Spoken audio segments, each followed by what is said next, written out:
All right, let's get the show on the road.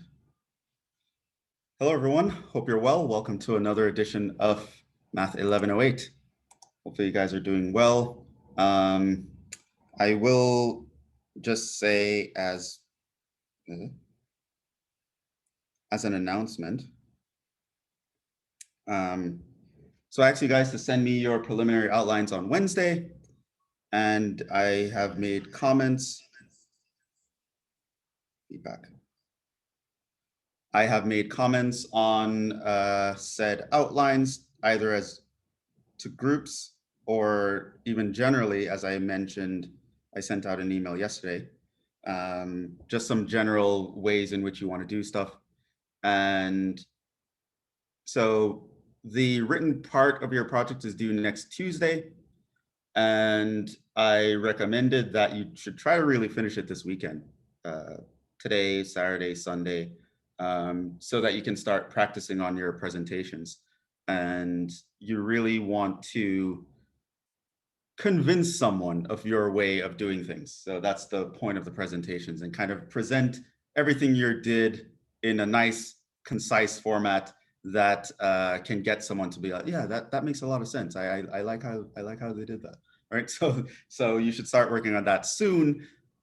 But of course, having the written portion pretty much done is going to help you a lot with that, because you can see from beginning to end what you did, and now you can explain it. So you can do that. If you need more comments, of course, should let me know. Just reach out to me. I also have office hours today, so you can meet me during those. Yeah. Other than that, nothing more to say. We're just gonna jump right in. Lots to cover today, and in the last class had some technical difficulties with this thing, so let's hope that doesn't continue.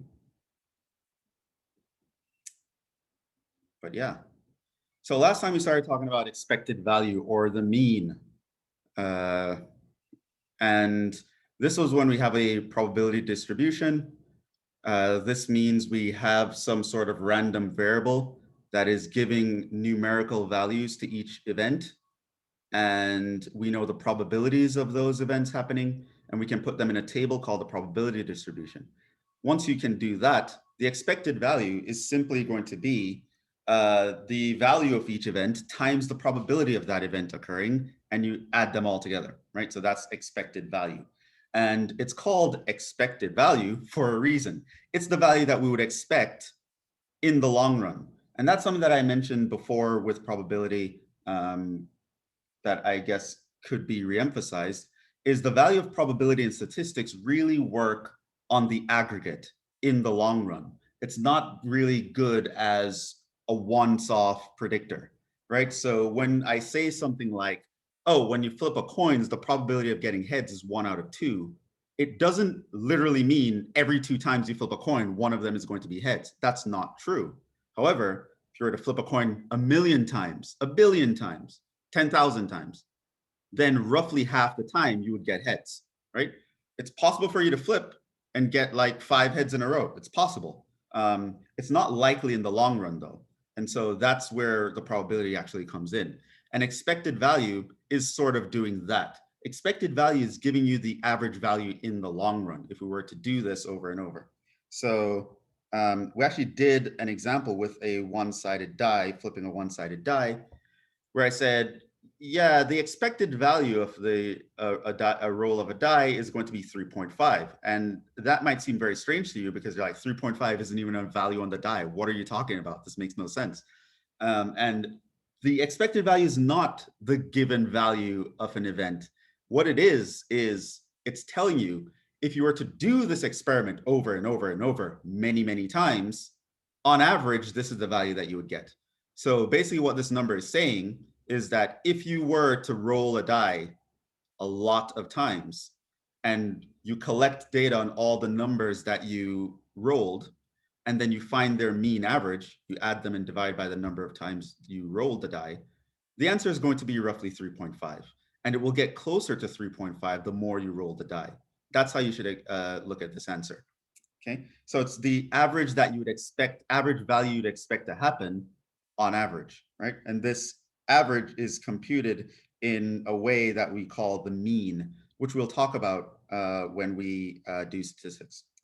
I left you with these two guys to try. So let's jump into that. So this is what we're going to do first, and then we'll get into some statistics.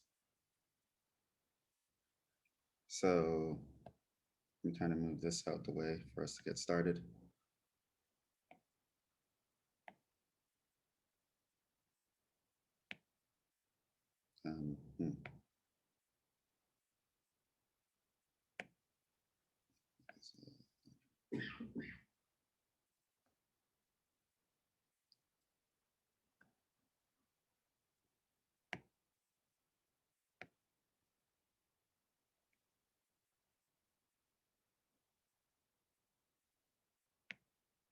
Okay, let us get started.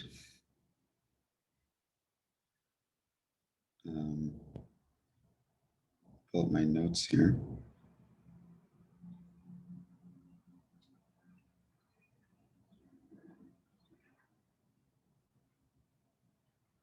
Because I calculated some numbers ahead of time, so I just want to be quicker with this.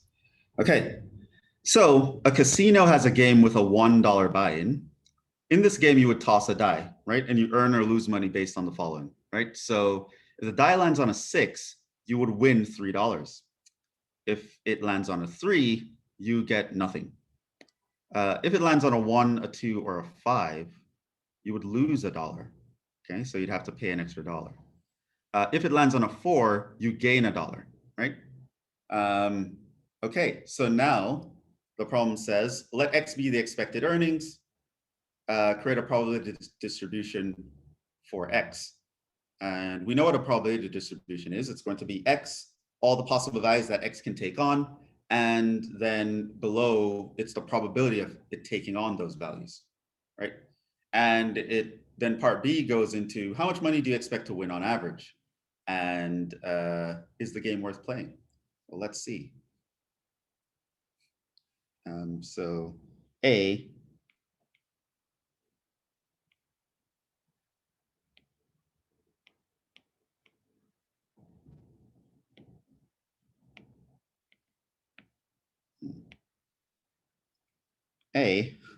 let's do A. So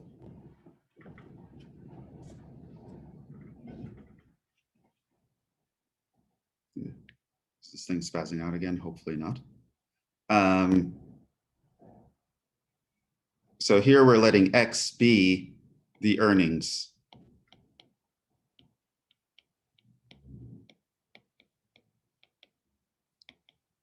From playing the game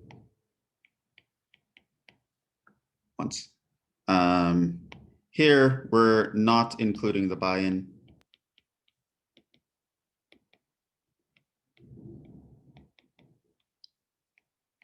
We will in the next example.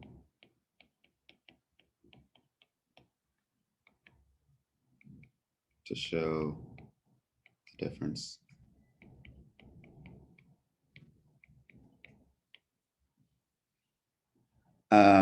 So let's jump into it. What do we get? So here we're going to have X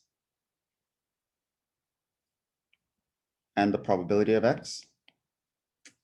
And we're going to look at the values that X can take on. So you can gain $3, you can get nothing, you can lose $1, or you can gain $1. So you can gain $3, or you can get nothing, or you can lose $1, or you can gain $1, right? So those are all the possible values that our X can take on. Now, these all represent events, right? Now, what is the event that X will take on the value 3? Well, that's if you roll a 6, right? So what is the probability of rolling a 6? Well, it's 1/6, right? So that's the probability of rolling 6, right? What is the event of getting a 0? Well, that's if you roll a 3. Probability of rolling a 3 is, again, 1/6. We know about dice, right? So it's the probability of rolling 3. What is the what would have to happen for us to lose $1? Well, we're going to either have to get a 1 or a 2 or a 5. Right now, since this is a single roll, we can't get them all at once. So it's just going to be the sum of all their probabilities because these are disjoint events. So this is going to be 3 out of 6 equals a half. And so this is the probability of rolling a 1 or a 2 or a 5. Lastly, if we roll a 4, we gain $1. So this is 1/6 again. So this is the probability of rolling 4. Okay. So you have all these values that you can obtain and the probability of all these values. This is called a probability distribution.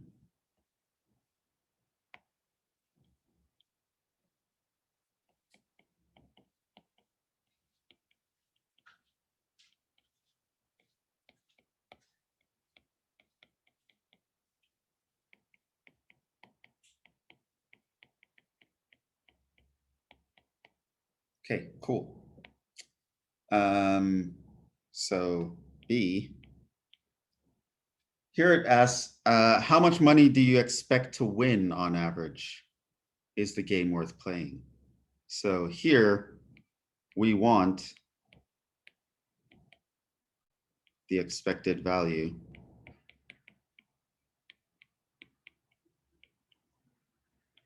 of earnings.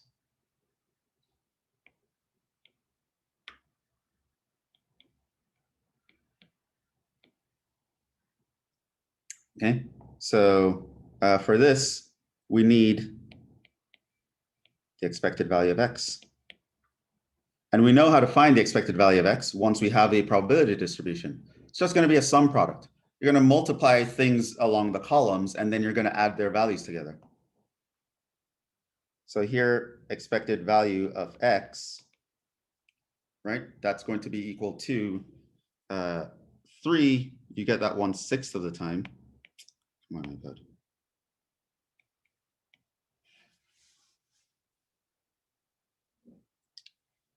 Or 0, you get that 1/6 of the time. Or -1, you get that half the time. Or 1, you get that 1/6 of the time. Right? And so this is the expected value of X right here.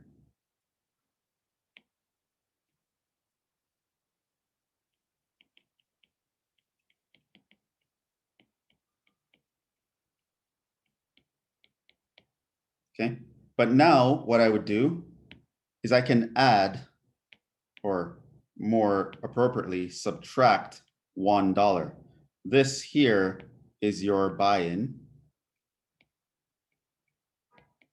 So don't forget that. So together, all of this is your expected earnings.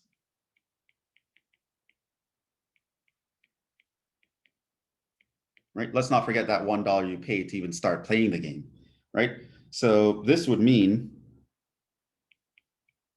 your expected earnings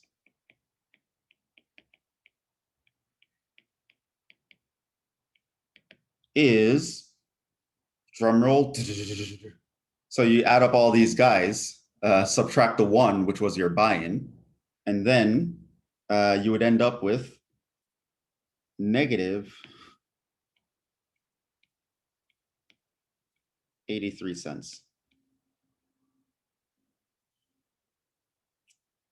Now, what does that mean? 83 cents wasn't even in this problem, right? We get whole number dollars, right? What does that mean? No pun intended. I don't mean mean in that sense. Okay. All right. So this means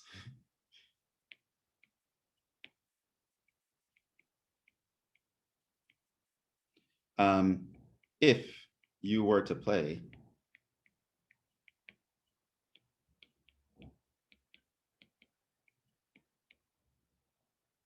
this game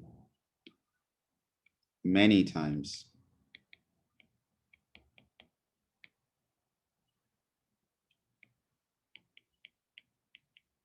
you would lose roughly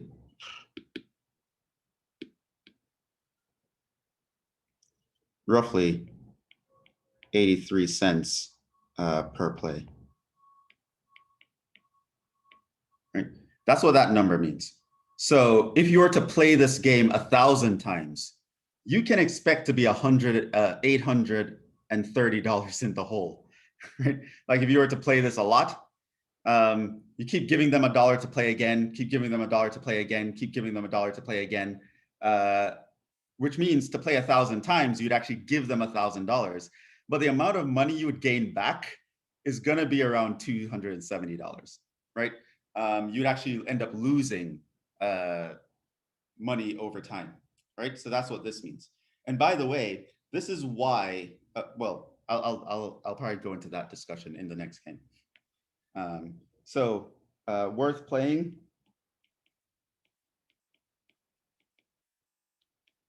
Well, no, not really. At least not often.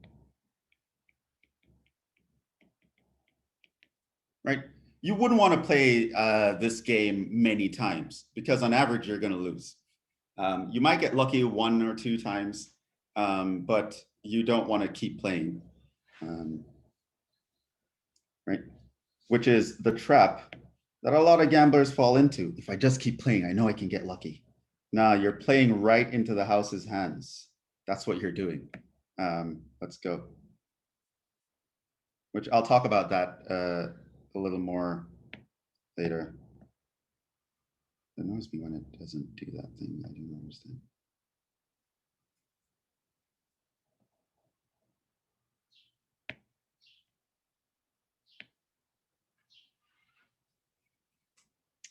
Okay, here's another example, right? So these are questions that I would ask you to do, finding a probability distribution and then subsequently calculating the expected value. Another game, this one you pay $5. You pay $5 in order to play the game.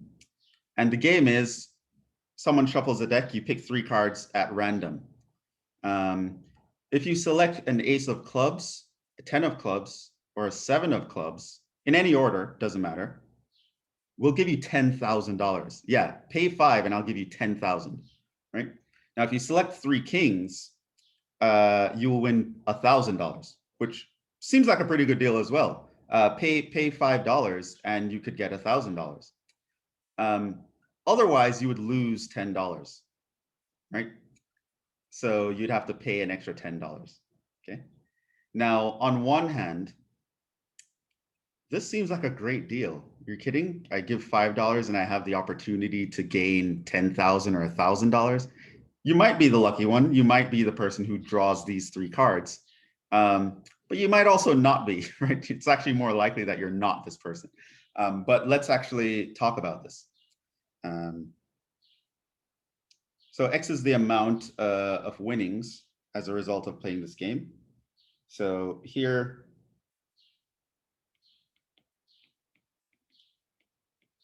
let X be the net winnings.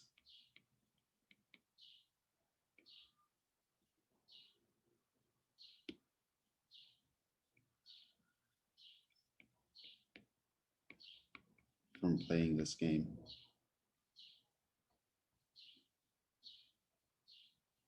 Actually writing a little smaller.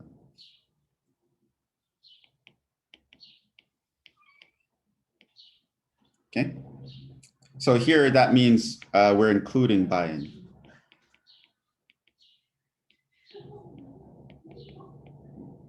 Which is, I would say it's better in general.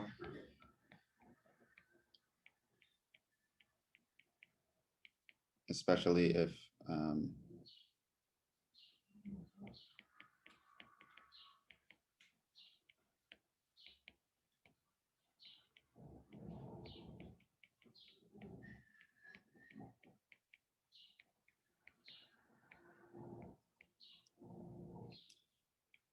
or there are many outcomes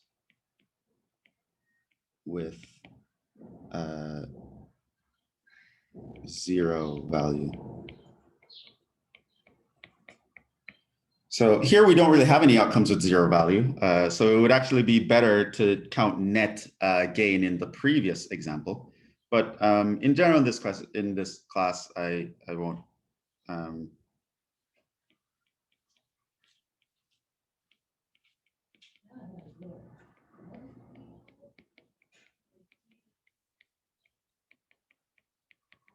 I'll be specific as to whether I want you to talk about net gain or just gain from the game itself in a test or something. All right, so let's actually move on and actually do this. So this one here, we are going to have to do a little bit of work to find the probabilities, but I mean, we've been doing probabilities a long time. Hopefully by now we know how to actually calculate these probabilities. So we're going to have X and the probability of getting that a certain X. So the net gain is, you pay $5, you win 10,000. That means your net gain would be 9,995. Or you can pay $5 and win 1,000, in which case your net gain is 995. Or you can pay $5 and then have to pay an additional $10. It's minus 15. So now, what is the probability that I am in the 9,995 group? Well, that would mean I get the 3 specific cards. The order doesn't matter, right? So now we're assuming order does not matter. So we will use combinations. I mean, that seems to be the smarter choice with the least amount of work. So now you're going to go for, what is the total number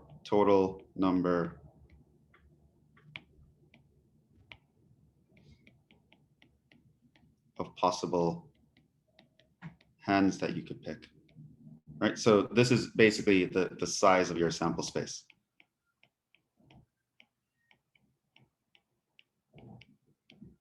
Right? Well, that's going to be, of course, 52, choose 3. You have 52 choices and you want to choose 3 of those things. You have 52 options, you want to choose 3 of them, and the order doesn't matter. So it's 52, choose 3. Okay, so now let's look at winning 10,000. How many ways can that happen? There's actually one way to win 10,000. You need to pick this particular set, the ace of clubs, the 10 of clubs, or the 7 of clubs. And because it's a set, you can pick it in any order, right? So this means probability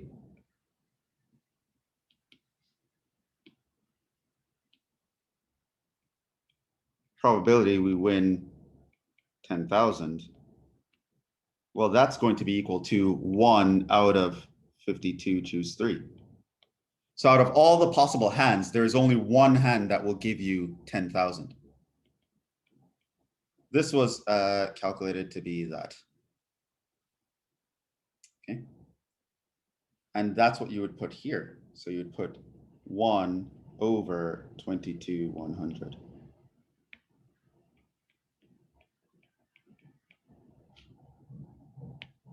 Okay, move on to the next one. What about winning 1,000?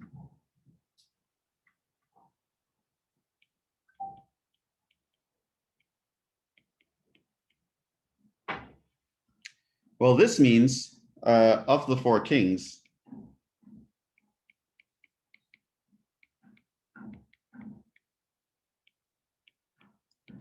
you need to choose any 3.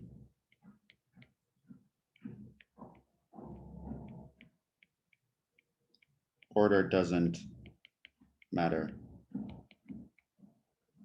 This means there are 4 kings. So therefore, choose 3 ways that you can pick those 3 kings. Right, so that's the number of hands that you can have where you have 3 kings. So this would mean the probability that you win 1,000 is going to be 4 choose 3 out of the 52 choose 3. And that was calculated to be 1 out of 55, 25. So that's what I would put here.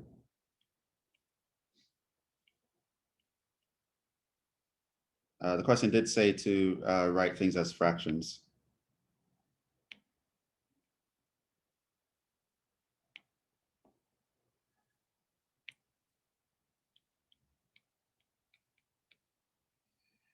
Now we have to find the probability of getting anything else. Now, notice that this is the final option, right? We also know that the sum of probabilities over an entire sample space should add up to 1. So I actually don't have to do any work here. Here I can just do, well, it's going to be 1 minus the sum of all other probabilities. Right? And this, of course, was always going to work for the last option.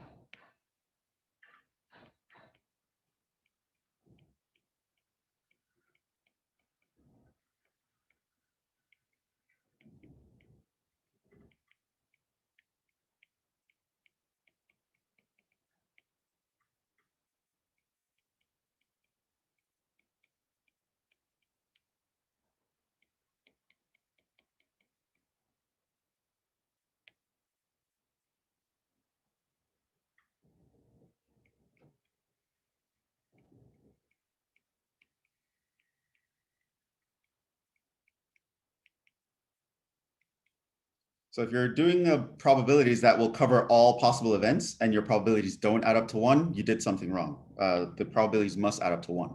So I can just take 1 minus 1 over 22,100 minus 1 over 5525, and I would actually get, I think it was 20, no, it was 22,095 over 22,100.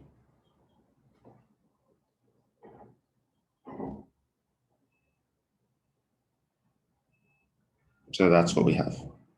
Right? So that's the probability distribution. Now we go on to B.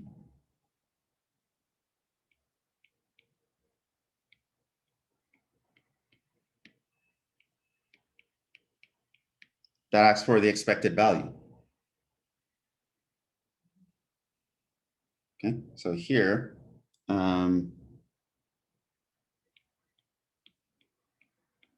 E of X is just going to be equal to each value times its probability, add them all together. Right, so that's going to be 9995 times 1 over 22,100 plus 995 times 1 over 5525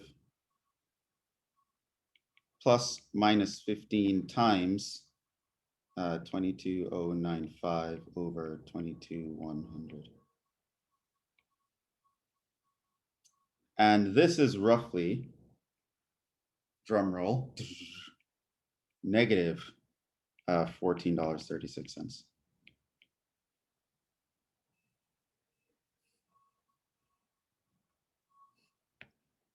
That is, on average,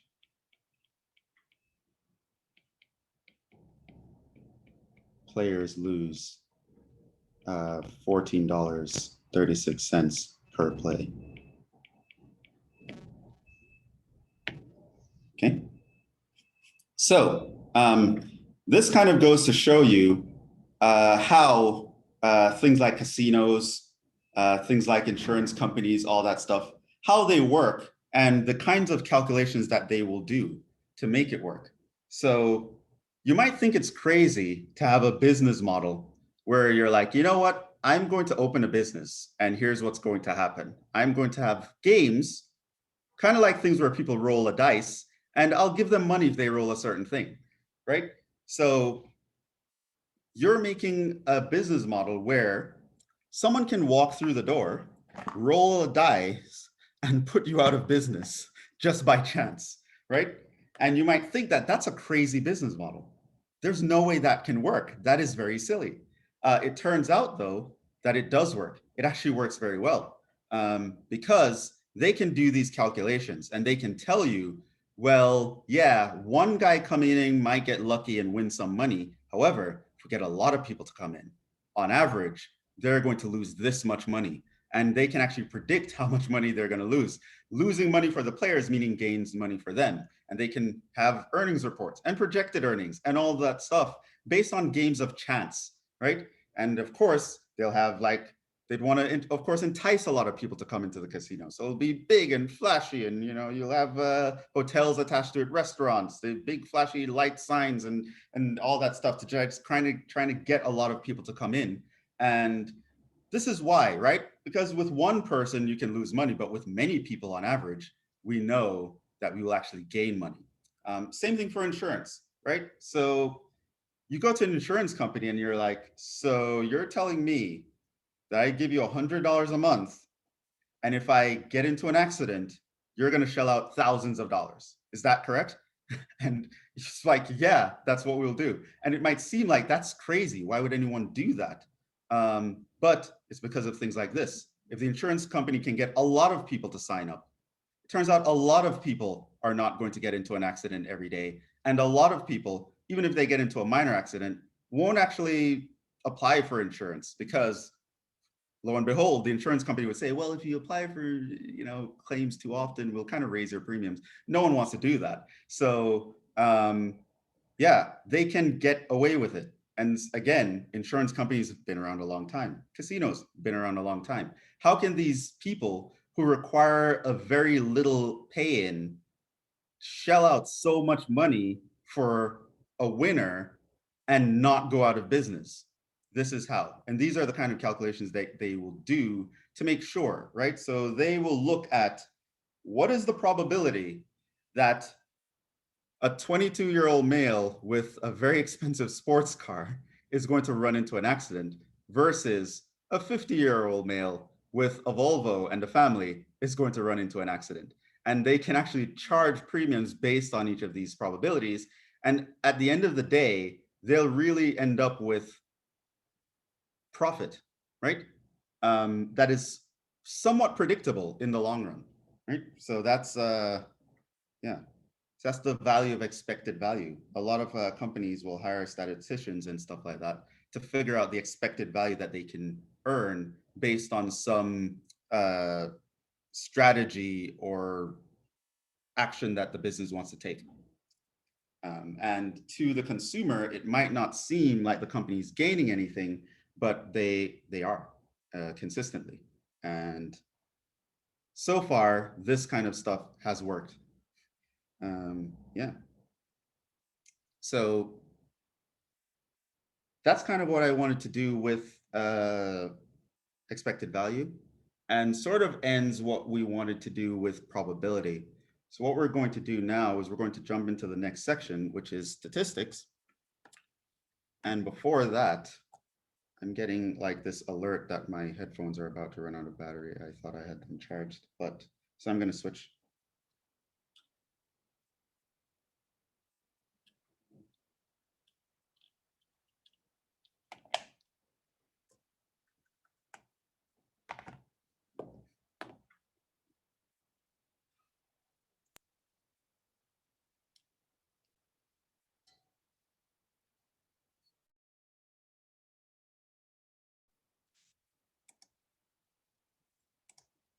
Okay, can you guys hear me? Do another test. Yeah. Okay, and I can hear you. Awesome. So we're good. Changed without incident, which is great. I had technical difficulties in the earlier class. All right, so now we're going to move on to statistics, right? Which we're not going to go very far. The syllabus doesn't require us to go very far, But we're going to just talk about the basics, what statistics is, and some very general tools that we can use to predict things and to talk about things. So that's what we're going to talk about now. And the first section is really about how we can display data in some charts and graphs and pictures and stuff like that. And next week, we'll move into things like central tendency and spread, and that will give rise to other kinds of charts. But we'll cross that bridge when we get to it. On Wednesday, because you'll already be under a lot of stress from having to present your work, I'm not going to have a lecture after, even though technically we could. So I will make that lecture asynchronous. So you have a little bit more time back, especially going into finals week. And as a result, I'll be doing things like this, where I'll type the notes ahead of time. You can go in, you can find the notes, and you can even bring them to class and just fill in where you have to fill things in, just to kind of ease things up a little bit. All right, that being said, let's actually start our discussion on statistics, okay? So of course it first starts out with what are statistics, right? Or what is statistics? It turns out you can ask what is or what are statistics, and both of those questions would make sense because statistics can refer to two things. So it can refer to the study of statistics, or it can be referred to the data that you would find in statistics.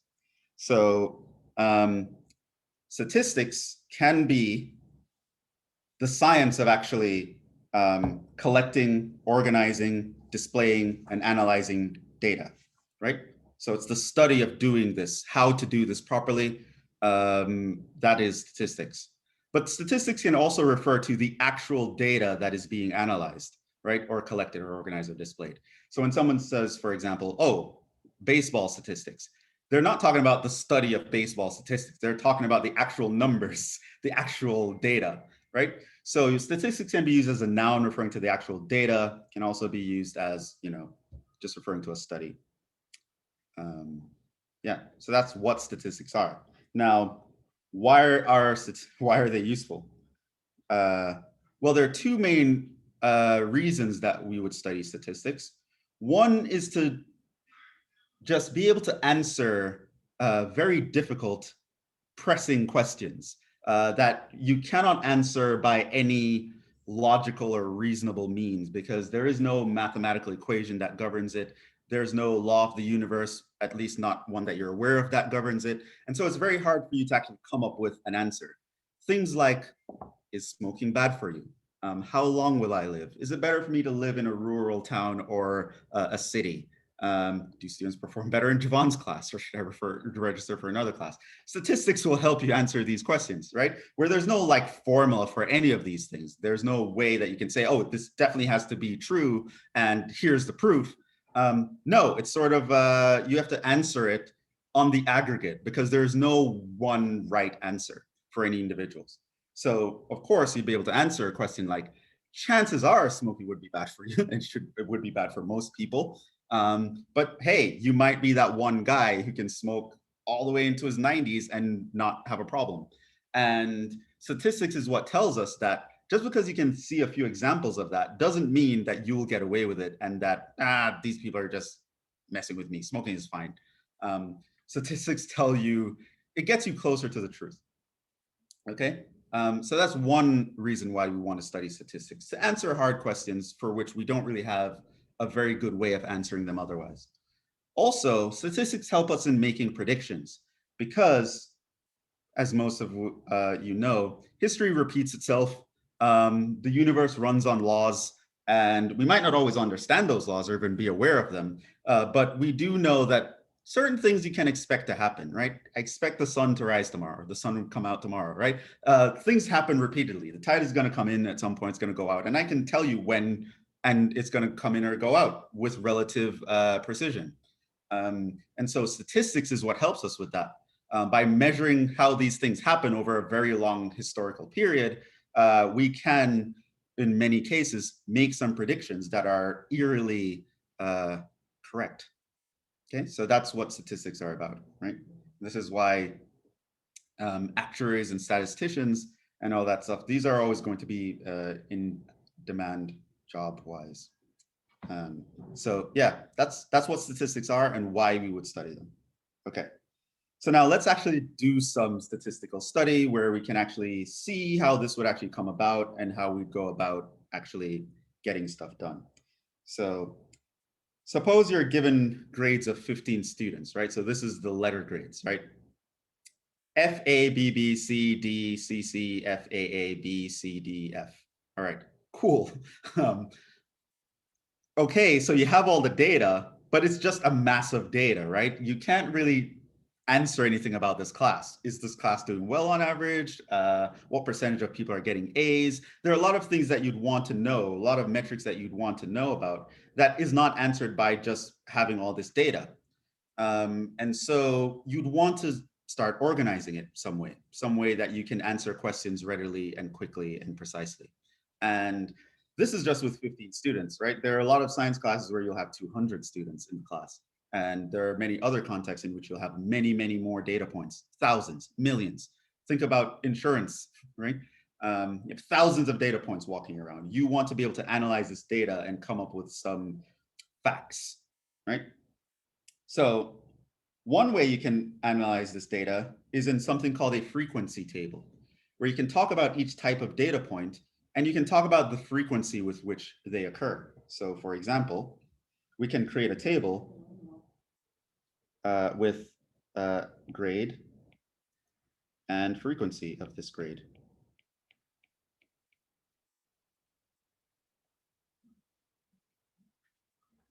Okay, and we can say, okay, the grades are A, B, C, D, and F. And down here, I can just put a total. And here we can actually talk about each of these guys.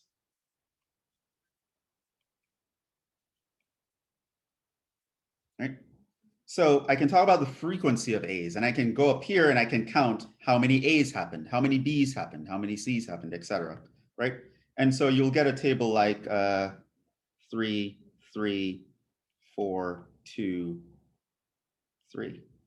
Right? Of course, the sum should add up to the total. Sum of all frequencies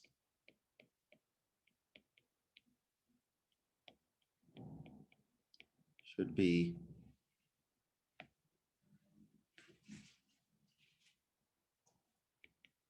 the total number of data points.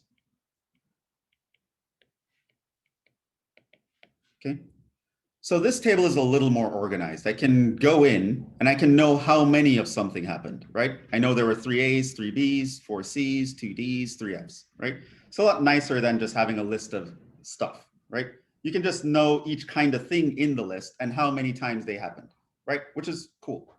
All right. Now, sometimes you want to talk about data more deeply. You want to talk about things like the percentage of students that are in a certain position, or a proportion of students that are in a certain position, right? And for this, something like relative frequency comes in. You might also want to know about how many people are in this position or better, right? Like how many people got above a C, or how many people got D or better, how much of the class is passing, right? For that, something called cumulative frequency comes in handy. So what is relative frequency and cumulative frequency? They are defined by these guys. So that's relative frequency. You put the frequency of the data point divided by the total number of data points. That's called relative frequency. This will give you the percentage of time or the proportion of time that a certain data point occurred. You also have cumulative frequency, right? This is the sum of all frequencies up to the current data point, right? So now using this data, we can create a relative frequency or a cumulative frequency table, right? And that gives you a larger table with more information. So you can have something like grade, frequency. You can have relative frequency.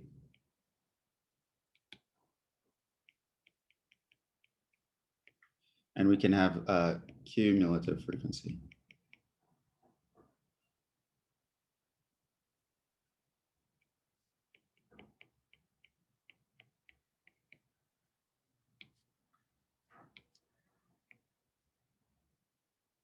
Okay, so this is just another table.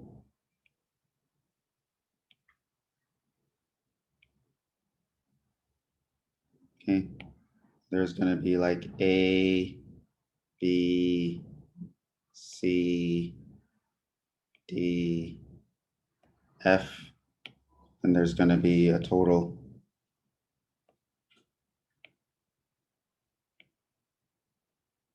Okay. And so what you can do here is, all right, you have the grades A, B, C, D, F, right? And so now you can also have the total. And what was the frequency? Well, we saw that it was 3, 3, 4, 2, 3, which adds up to 15, which is the total number. Now, relative frequency, I'm just going to take each of these numbers and put them over the total. So I can take 3 over 15, right? And that's going to leave me with 20%. And I can say 3 out of 15 for this guy. That's also 20%. I can say this 4 out of 15 for this guy. That's 26.67%. I can talk about 2 out of 15 for this guy. That's 13.33%. And I can talk about the total for this guy, 3 out of 15, which is going to be another 20%. Now, of course, this should add up to 100%. Right?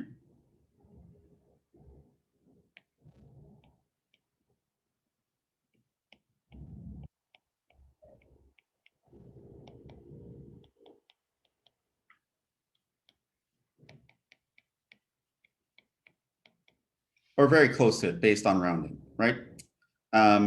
Now for the cumulative frequency, what you're going to do is you're going to sum all frequencies up to a certain point. So notice that the frequency up to this point is 3. The frequency up to this point is actually going to be 6 because it's 3 currently, but 3 came before. The frequencies are then going to be 10, 12, 15, right? And 15 should be the last one, right? Should also add up to the total. Same as total number of data points. Okay, so this was just 3. This was the 3 plus the 3. This is the 3 plus the 3 plus the 4. This is the 3 plus the 3 plus the 4 plus the 2. And this is the 3 plus the 3 plus the 4 plus the 2 plus 3. And now you can answer questions easier. I know that 10 students got a C or better. I know that 12 students got a D or better, right? I can know that 12 out of 15 students passed this course, right? I can know 20% got A's. I can know 26.67% got C's, right? So that's a much nicer table. It gives you a lot more data. You can answer a lot of questions way more easier, right? Now, the data is very organized. We can answer a lot of questions, but this gives rise to another problem, which is that the tables themselves can get huge. Imagine a table with 1,000 rows or something like that. And it's going to be very hard to answer questions from that unless you know very specifically what you're looking for. So here's where charts and graphs come in, pictures of data. And in this section, we're going to talk about bar charts, histograms, pie charts, line graphs, frequency curves, that sort of thing. We'll talk about other charts later. But in the interest of time, we're just going to do one chart today, bar charts, and we'll talk about the other charts later on, as well as go into other stuff. But before we get into charts, there are a couple of things I want you to know about. One is the difference between qualitative and quantitative data, because different charts are usually used for different types. Qualitative is talking about quality of data, meaning categories or types of data. And so this is like letter grades, whether something is good or bad, car brands, names, types, etc. When we talk about quantitative data, we're talking about numerical data, the actual numerical grades, the heights of people, the lengths of things, right? And different charts tend to be used for different types of data, right? There are also things that you should recognize, things like a good chart always has a title and some sort of direction on how to read the chart, right? So that should all be very important. Now, let's just look at a bar chart for this data that we have here. Bar charts, by the way, are used for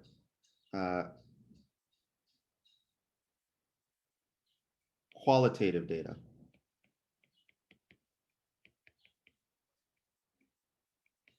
Right? So a bar chart and a histogram is going to look very similar to you guys, but there's a reason to use one versus the other. Bar chart is used when you're doing qualitative data. Histograms are used when you're doing quantitative data, numerical data, right?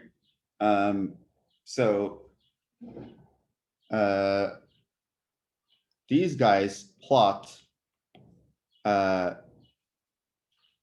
quality or type versus relative frequency.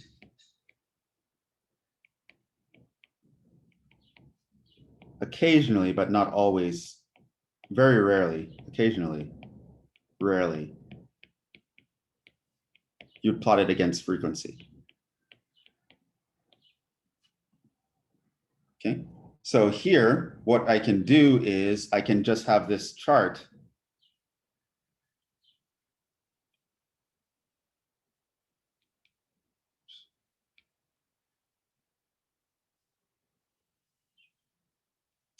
where it's talking about the grade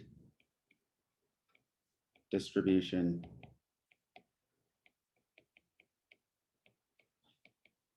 of the students.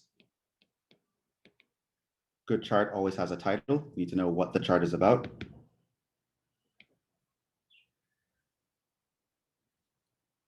And here it will have relative frequency. And here it will have the actual quality data, which is grades. So here you know that this chart is about the relative frequency of different grades. What are the different grades? You can get an A, get a B, get a C, you can get a D, or you can get an F. And we know that there is roughly a 13% chance of something. There is a 20% chance of some other things, and there's a 0.267 chance of other things. And so what you can do is you can know that the A, 20% chance of A, 20% chance of B.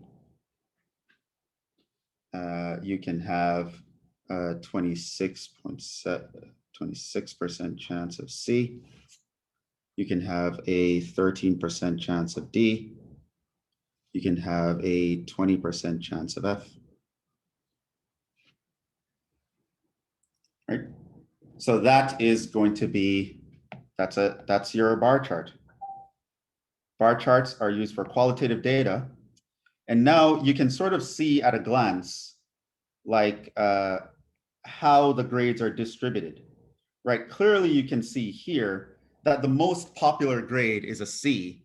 Not far behind are the grades A, B, and F, where you have an equal proportion of students getting each. The least popular grade is a D. Like I can tell all that from this table. And I can also, from this picture, I can also tell you the percentage of students who got each grade, right? And the picture might be nicer than a table because here I can visually just see, oh, most people are over here or most people are somewhere else, right? So that is a good thing with the charts. You don't really have to read the data. It's a lot nicer to actually look at a picture and see what's going on. So this is an example of one of the charts that you can know. It's a bar chart used for qualitative data, which means categories or types.